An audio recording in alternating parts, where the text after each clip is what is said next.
Bonjour à tous, on se retrouve pour une comparaison entre l'iPhone 5S et le seul 4 pouces Android avec des performances haut de gamme actuelles, le Xperia Z1 Compact. Les deux smartphones sont faits de verre, face avant pour l'iPhone 5S seulement, face avant et arrière pour l'Xperia Z1. Les deux ont un cadre en métal, l'iPhone 5 est un peu plus petit.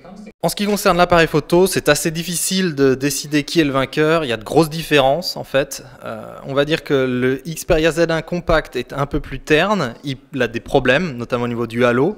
On en parle dans la comparaison, je vous invite à le lire. Les deux smartphones enregistrent des vidéos en 1080 pixels. Alors évidemment, c'est toujours difficile de comparer un Android et l'iPhone qui tourne, je vous le rappelle, sous iOS 7. Au niveau des composants, le Xperia Z1 a un Snapdragon 800, 2,2 GHz, quad-cœur, 2 Go de RAM. L'iPhone 5S a lui le Cortex A7, la dernière puce 64 bits de Apple. Dans les faits, pour les utilisateurs, c'est clair, l'iPhone s'en sort bien mieux que l'Xperia Z1 Compact. En termes de son, l'iPhone est un peu plus clair et plus puissant, je vous laisse en juger.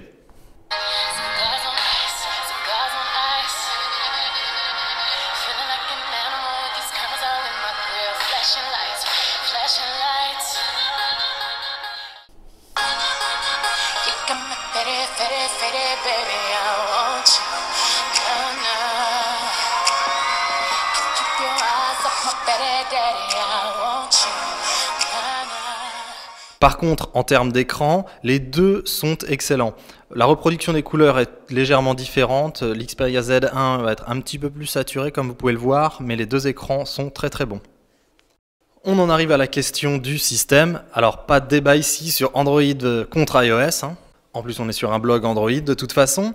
Ce que je peux vous dire, c'est que le Xperia Z1 Compact est sur Android 4.3, pas encore 4.4.2 KitKat, ça ne devrait pas tarder. L'iPhone 5S est lui sur le dernier iOS 7. Le Xperia Z1 Compact est certifié protégé contre l'eau et la poussière, on peut l'immerger à 1 mètre pendant 30 minutes.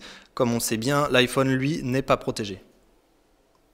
À titre indicatif, le résultat des benchmarks est clairement en faveur de l'iPhone 5S. Je vous laisse jeter un œil dans la comparaison. Notre conclusion, vous l'aurez compris, est simple. L'iPhone 5S est meilleur. Le problème, c'est qu'on a l'impression qu'on a eu un software buggé. Comme vous le voyez, il est plus lent, moins fluide. On a eu des problèmes de stabilité au niveau de l'appareil photo également.